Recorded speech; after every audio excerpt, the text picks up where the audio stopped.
Good afternoon students. बेटा last time हमने बात की थी रिकॉम्बिनेंट डीएनए टेक्नोलॉजी के बारे में।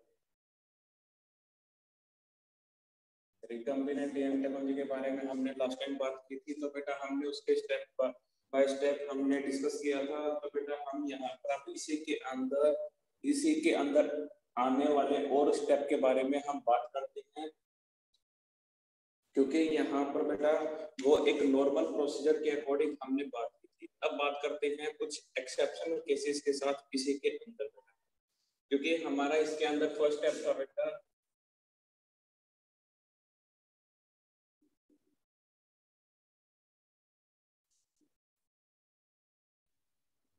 डिजायर्ड डीएनए को आइसोलेट करना। बेटा सेकेंड स्टेप था कटिंग ऑफ डीएनए। उसके बाद था बेटा इनकॉर्पोरेशन,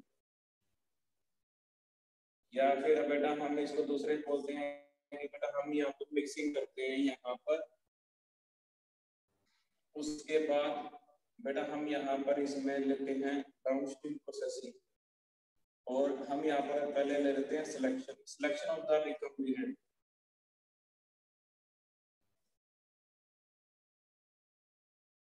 यहाँ पर बेटा हम कर लेते हैं मिक्सिंग। उसके बाद नेक्स्ट स्टेप इज द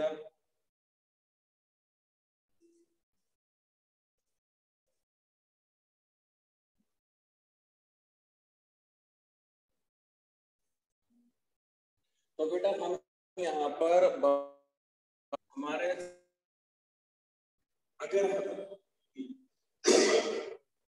अगर हमारे पास सैंपल डीएनए अमाउंट जो है वो सफिशिएंट, तो हम इसको प्रोसीजर को एज इट इज फॉलो करते हैं।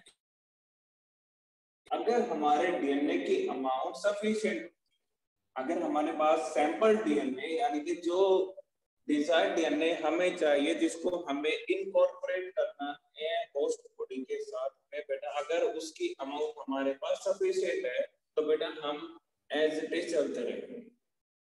क्लियर।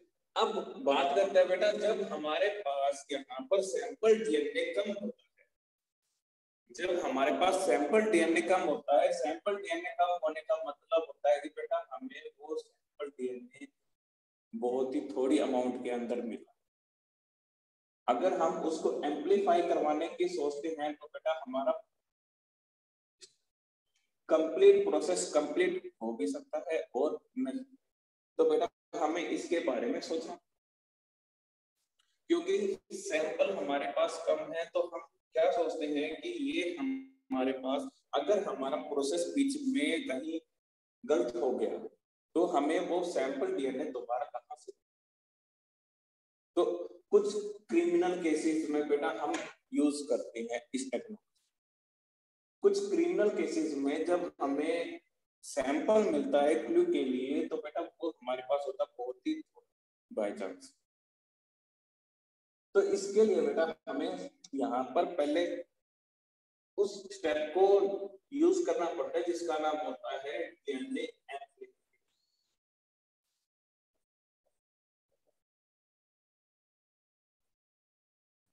जिसको हम बोलते हैं DNA amplification. Clear.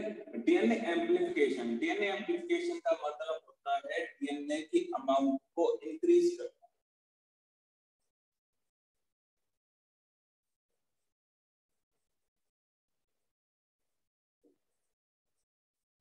Increase the amount of DNA. तो डीएनए की अमाउंट को इंक्रीज करने के लिए बेटा हमारे पास जो टेक्नोलॉजी होती है तो हम उसको बोलते हैं पीसी। इसके फुल फॉर्म होती है पॉलीमरेज चेन रिएक्शन। तो बेटा हम इसको बोलते हैं पीसीआर की फुल फॉर्म होती है हमारी पॉलीमरेज चेन रिएक्शन। तो हम यहाँ पर हमारे पास जो सैंपल होता है डीएनए हुआ, कॉमनली हम डीएनए को यूज करते हैं यहाँ पर, तो हम उसको एम्पलीफाई करवाते हैं मल्टीपल टाइम्स।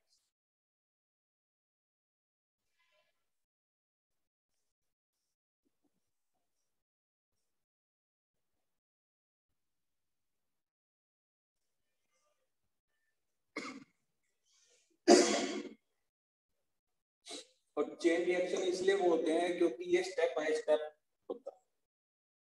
क्लियर? तो इसीलिए हम इसको बोलते हैं पॉलीमरेज चेन रिएक्शन। और कुछ जगह पे इसको एक निक नेम से जाना जाता है, पीपल चॉइस रिएक्शन।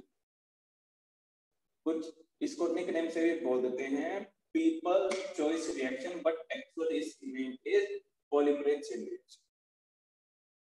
जो पॉलीमरेज चेन रिएक्शन होती है बेटा, ये एक साइंटिस्ट था Kary मुलिस।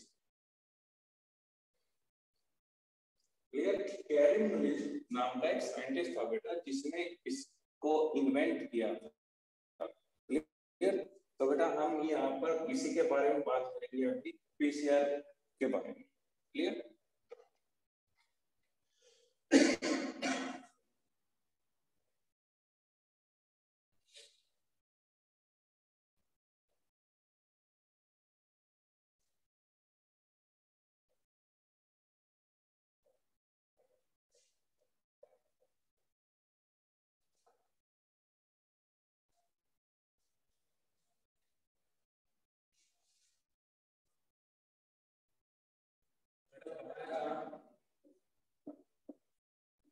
Carry Mullis. Clear? Kary Mullis नाम के साइंटिस्ट ने बेटा पीसीआर मशीन को बनाया था। पीसीआर मशीन के अंदर बेटा 3 स्टेप होते हैं।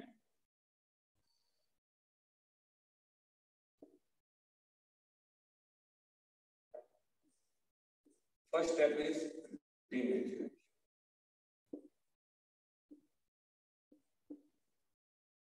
second step is annealing, and the third step is extension,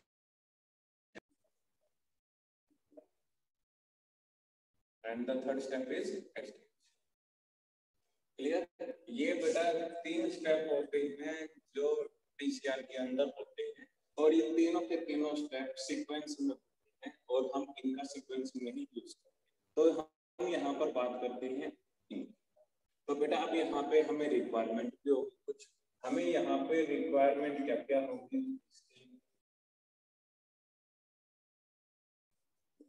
first,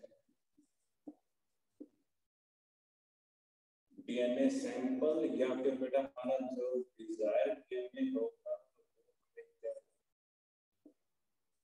Dzire DNA. Next is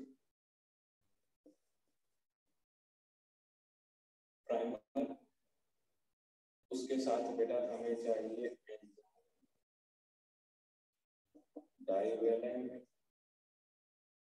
divalent बेटा हम यहाँ पर यूज करते हैं MgO।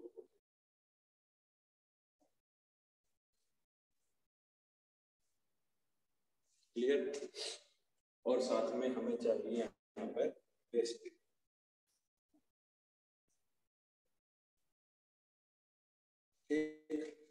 या फिर आप इसको न्यूक्लियोटाइड भी बोल सकते हो।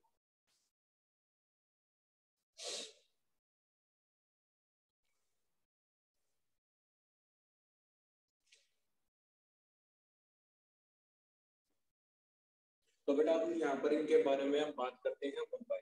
तो बेटा मैं पहले अपने रिक्वायरमेंट के बारे में बात करता हूँ थोड़ा सा, और इनके बारे में।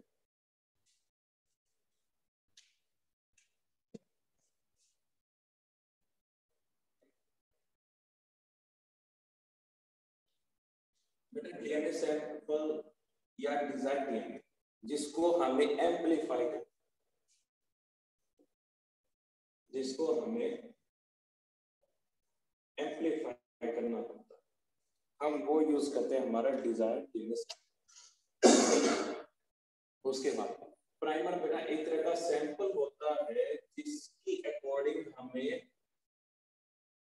किसी भी चीज को हम उसी की अकॉर्डिंग एम्पलीफाई करवाते हैं।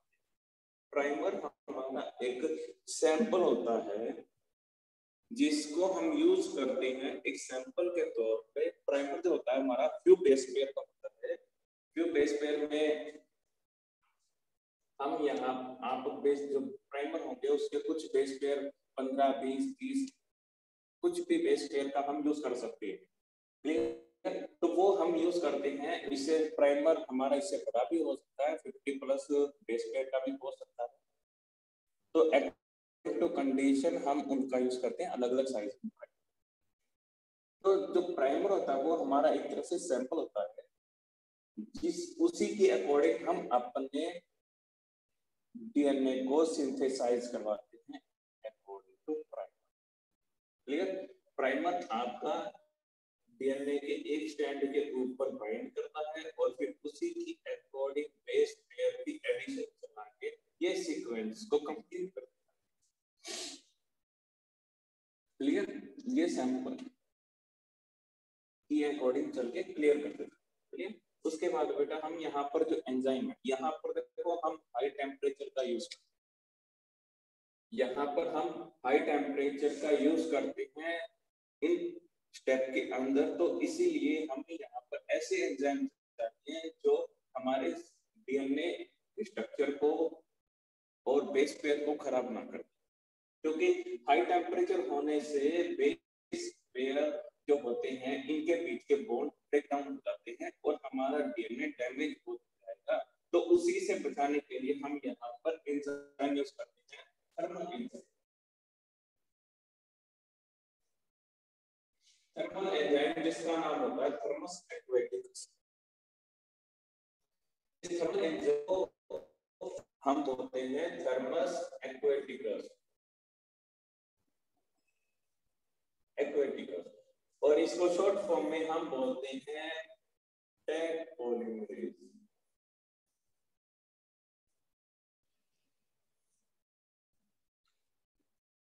आपके जो रेस्ट्रिक्शन एंजाइम होते हैं, आपके जो रेस्ट्रिक्शन एंजाइम होते हैं,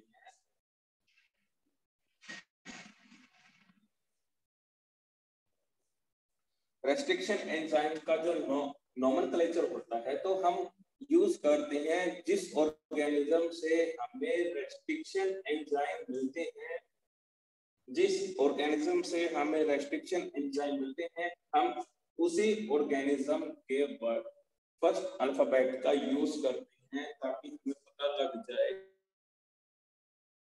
एंजाइम कहां से ओके किया। जैसे कि यहाँ पर मैंने इसको नाम दिया है टैग, टी थर्मस से हो गया, एक्यू आपका उसकी स्पीसीज, फर्स्ट वर्ड है जीनस एंड सेकंड वर्ड है स्पीसीज। तो हम इन्हीं का यूज करते हैं यहाँ। उसके बाद अगर आपके रेस्ट्रिक्शन एंजाइम के अंदर ये फर्दर अगर नेम ऐड होते हैं इसके बाद भी, तो वो आपके होते हैं उसके बैच नंबर। क्लियर? तो वो बैच नंबर होता है जहां से हमने उस रेस्ट्रिक्शन एंजाइम को आइसोलेट किया। अगर इसके पीछे कोई रोमन नंबर होता है तो हम उसको उसके बैच नंबर से उसको पहचान।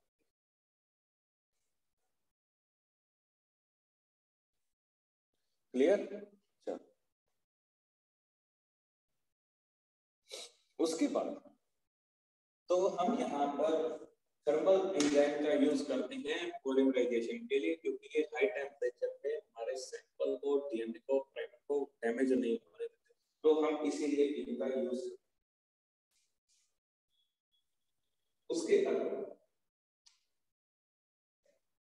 उसके अलावा हमारे पास दूसरे भी एंजाइम होते हैं जो हाई टेम्परेचर पे स्टेबल होते हैं। इसके अलावा थर्मोकोकस लिटोरेलिस, क्लियर, जिसको हम शॉर्ट फॉर्म में थर्मोकोकस लिटोरेलिस, क्लियर, इस नाम से भी हम उसको लिखते हैं। ये कंप्लीट नेम हो गया थर्मोकोकस लिटोरेलिस। ये जो हम यूज करते हैं अगर हमारे पास थर्मस एक्वेटिकस नाम एंजाइम नहीं होता तो हम थर्मोकोकस लिटोरेलिस एंजाइम का हम यूज करते हैं। क्लियर? उसके बाद बाइवेलेंट और डाइवेलेंट, ये हम अपने एंजाइम के लिए और बेस पेयरिंग के लिए हम यहाँ पर इनको use divalent. Next is base pair, हमें यहाँ पर न्यूक्लियोटाइड बेस पेयर चाहिए ताकि हम उसको उसका एक कंप्लीट स्टैंड बना सकें। तो इसके लिए हमें वो बेस पेयर चाहिए जो कि सेपरेट होते हैं। नाइट्रोजन बेस पेयर चाहिए हमें जो डीएनए के अंदर इंक्लूड। और यहाँ डीएनए पॉलीमरेज एंजाइम,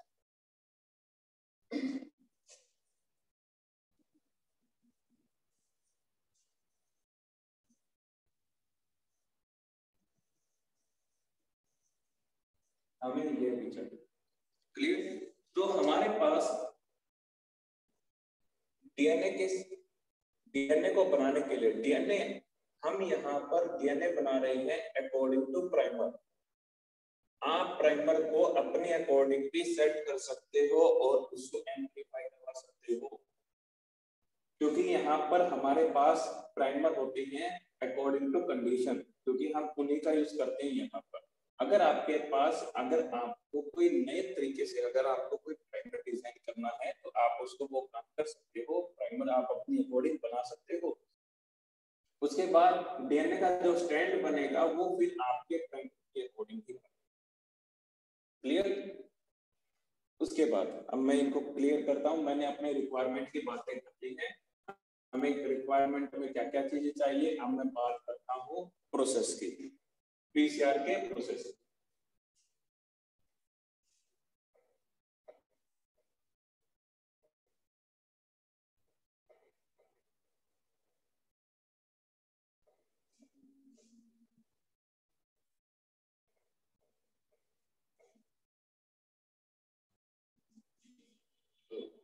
तो बात करते हैं फर्स्ट स्टेप के डीनेचुरेशन।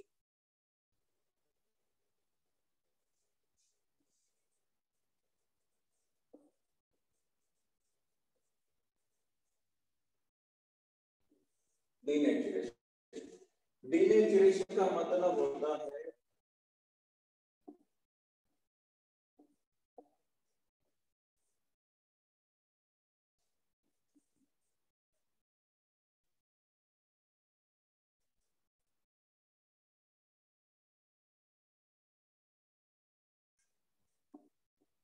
डीएनए के स्ट्रैंड को ब्रेक डाउन कर।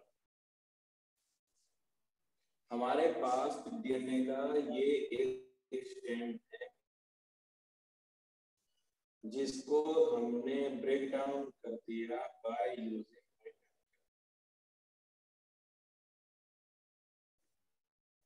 क्लियर? हमारे पास ये डीएनए का एक स्ट्रैंड है। क्लियर? तो हमने इसको हाई टेम्परेचर दिया हुआ है। टेम्परेचर हम यहाँ पर देते हैं अबाउट 4 डिग्री सेल्सियस। क्लियर? हम यहाँ पर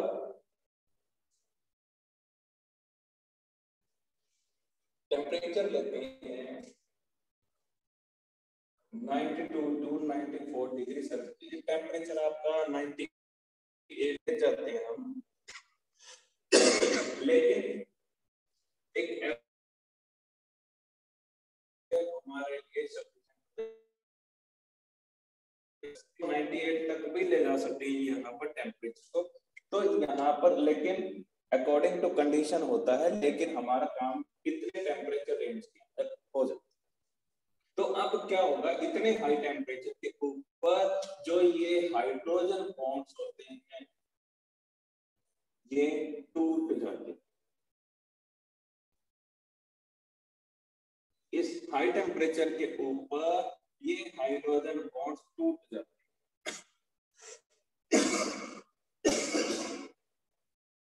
क्लियर?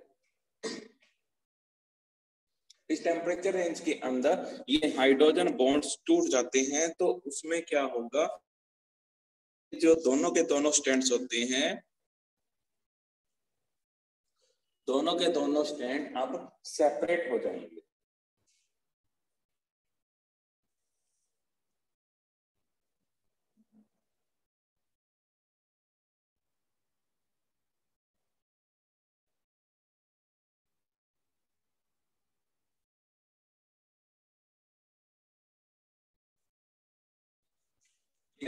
ये हो गया आपका डीनेचुरेशन।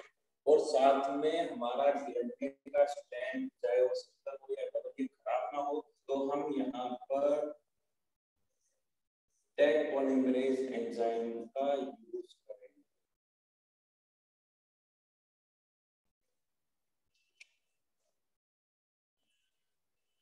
डीनेचुरेशन हम इतने टेम्परेचर रेंज के अंदर करते हैं बाय यूजिंग दिस एंजाइम, क्योंकि ये हमारे डीएनए स्ट्रैंड को खराब नहीं होने देगा। तो हम इसीलिए इस करते हैं यहाँ। क्लियर? उसके बाद अब बात करते हैं हम यहाँ पर नेक्स्ट स्टेप।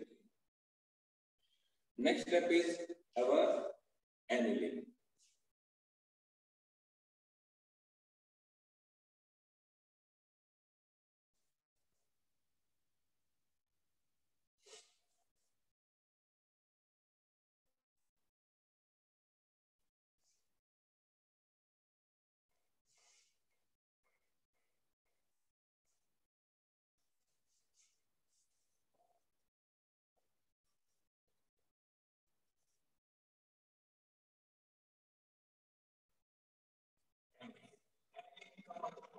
पेयरिंग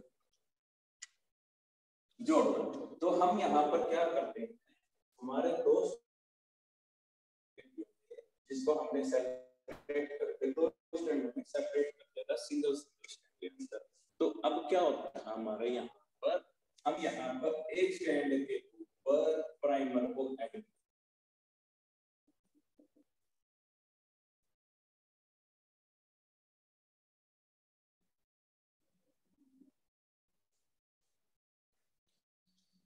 यहाँ पर हमने क्या किया, को एंड कर,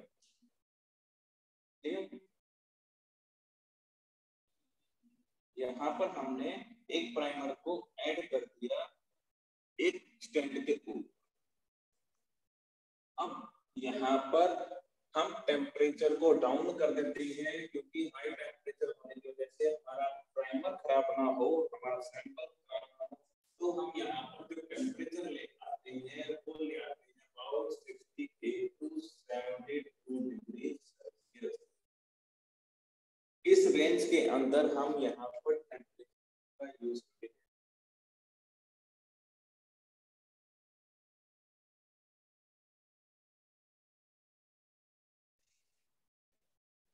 तो अब यहाँ पर हम इस टेम्परेचर का यूज इसलिए करते हैं ताकि हमारा प्राइमर यहाँ पर सेट हो जाए, फिक्स हो जाए, और साथ में ये अपने फंक्शनिंग के लिए अपना स्पेस चाहिए। क्लियर? ये काम होगा एनिलिंग। यहाँ पर लगभग टाइम लेते हैं हम करीब एक। डीनेचुरेशन में हम टाइम लेते हैं अप टू 1 मिनट। जो ये टाइम होता है ये डिपेंड करता है टेम्परेचर के ऊपर।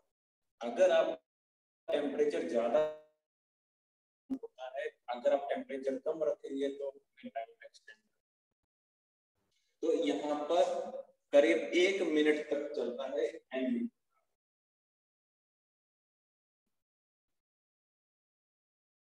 उसके बाद हम बात करते हैं हम अपने नेक्स्ट स्टेप की एक्सटेंशन। एक्सटेंशन को हम दूसरे वे में पॉलीमराइजेशन बोल सकते हैं।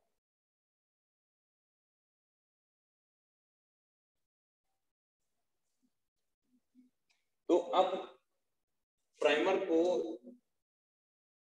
अपना काम करवाने के लिए यानी कि कंप्लीमेंट्री स्ट्रैंड बनाने के लिए आप चाहिए इसको न्यूक्लियोटाइड। हम यहाँ पर अब इसको जोड़ देंगे यहाँ पर डीएनए। क्लियर? डी का मतलब यहाँ पर डीएनए के लिए होता है, मैं इसको शॉर्ट फॉर्म में लिख देता हूँ ताकि आप समझ जाए। डीएनए के नाइट्रोजन न्यूक्लियोटाइड ट्राइफॉस्फेट। अब डीएनए के अंदर कौन कौन से होंगे? एक होगा, टी होगा, C और G। ये 4 नाइट्रोजन बेसिस होंगे यहाँ पर डीएनए के। तो हम इन्हीं को यहाँ पर ऐड करवा देंगे हमारे के साथ, प्लस में डाइवेलेंट आयन Mg2 पॉजिटिव। अगर आपको यहाँ पर Mg नहीं मिलता तो हम यहाँ पर Mn2 पॉजिटिव का भी यूज कर सकते। अगर हमें यहाँ पर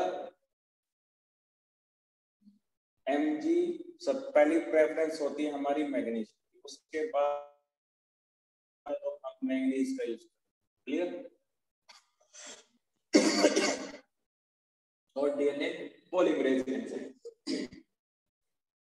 तो हम यहाँ पर इनका यूज करते हैं। और यहाँ पर जो Mg होती है इसकी कंसंट्रेशन होती है मिलीमोल्स, तो हम उसी के अंदर इसकी कंसंट्रेशन को भी प्रॉपर रखते हैं। अगर ये कंसंट्रेशन प्रॉपर नहीं होगी तो हमारा ये प्राइमर काम करेगा और हमारे नाइट्रोजन बेस नहीं जुड़ेगा, क्लियर। और यहाँ पर जो हम टेम्परेचर रखते हैं वो रखते हैं about 72 degree Celsius. About near about temperature होता है हमारा 72 degree Celsius for a minute again, clear. तो ये 3 स्टेप होते हैं हमारे पीसीआर के लिए। अब यहाँ पर इन साइकिल की रिपीटेशन होती है।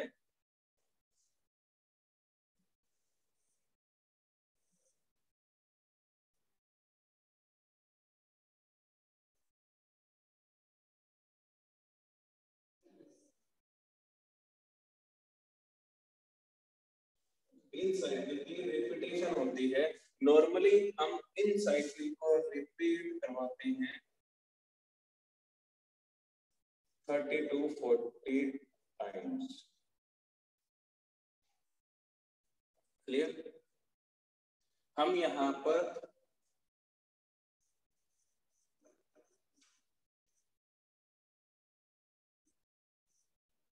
30 to 40 टाइम्स साइकिल्स को रिपीट करवाते हैं।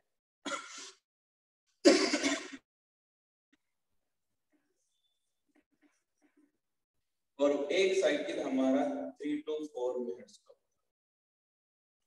एक साइकिल पे हमारा जो टाइम लगता है वो लगता है करीब 3 से 4 मिनट।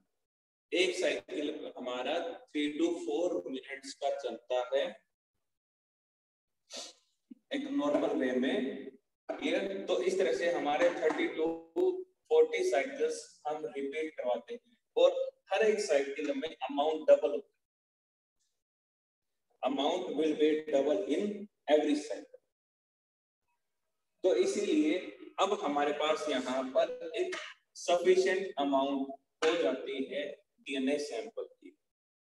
बेटा याद रखना, पीसीआर हम तभी यूज करते हैं जब हमारे पास हमारा सैंपल की अमाउंट कम होती है, तो हम उसी के लिए ये प्रोसीजर हम यूज करते हैं। अब यहाँ पर अब आप देखोगे यहाँ पर इन प्रोसेस के अंदर एक तो थर्मो रेगुलेशन होती है, यहाँ पर टेम्परेचर कंट्रोल होता है, तो यहाँ पर हीटिंग और कूलिंग इफेक्ट दोनों चलते हैं। उसके साथ में ही यहाँ पर एक्सटेंशन होती है जो कि इम्पोर्टेंट है, क्लियर। तो ये इस पीसीआर की इंपॉर्टेंस है। इसके अंदर ये प्रोसीजर ऑलरेडी इनबिल्ट होता है और हम इसको अपने अकॉर्डिंग मैनिपुलेट कर सकते हैं प्रोसीजर को। और टाइम भी हम मैनिपुलेट कर सकते हैं, प्राइमर भी हम मैनिपुलेट कर सकते हैं अपनी अकॉर्डिंग। तो यानी कि हम यहाँ पर इन चीजों को मैनिपुलेट कर सकते हैं। कौन कौन सी चीजें होंगी यहाँ पर मैनिपुलेट करने के लिए?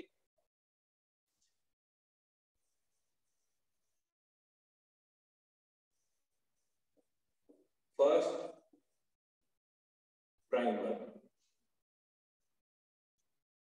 हम यहाँ पर इनकी स्टेप को भी हम चेंज कर सकते हैं, मॉडिफाइड कर सकते हैं, थोड़ा बहुत चेंजेस। क्लियर, हम इनके अंदर भी चेंजेस कर सकते हैं। उसके बाद हम यहाँ पर टाइम को भी चेंज कर सकते हैं। क्लियर, तो हम यहाँ पर इन चीजों को मैनिपुलेट कर सकते हैं अपने अकॉर्डिंग और अकॉर्डिंग टू कंडीशन। क्लियर, तो हम इन्हीं साइकिल्स को हम रिपीट करके अपने सैंपल की अमाउंट को एक्सटेंड करवा सकते हैं मेनी टाइम्स, ताकि हमें अपने प्रोसीजर में कहीं कोई प्रॉब्लम ना। पीसीआर की मशीन हम जो डेवलप की थी कैलिफोर्निया ने, ये इसके नाम से पेटेंट है। यानी कि अगर कोई भी पर्सन अगर इस मशीन को बनाता है तो उसको इनसे परमिशन लेनी पड़ती है पहले, क्योंकि यहाँ पर कॉपीराइट का केस होता है। क्लियर, तो बेटा आज के लिए यही टॉपिक है आपका पीसीआर। इंपॉर्टेंट टॉपिक है एग्जाम के लिए भी और कंपटीशन एग्जाम। क्लियर, कोई क्वेश्चन किसी का? किसी का कोई क्वेश्चन है तो पूछ सकता है इनसे रिलेटेड, अदरवाइज मैं अपने टॉपिक को यही स्टॉप कर रहा हूँ।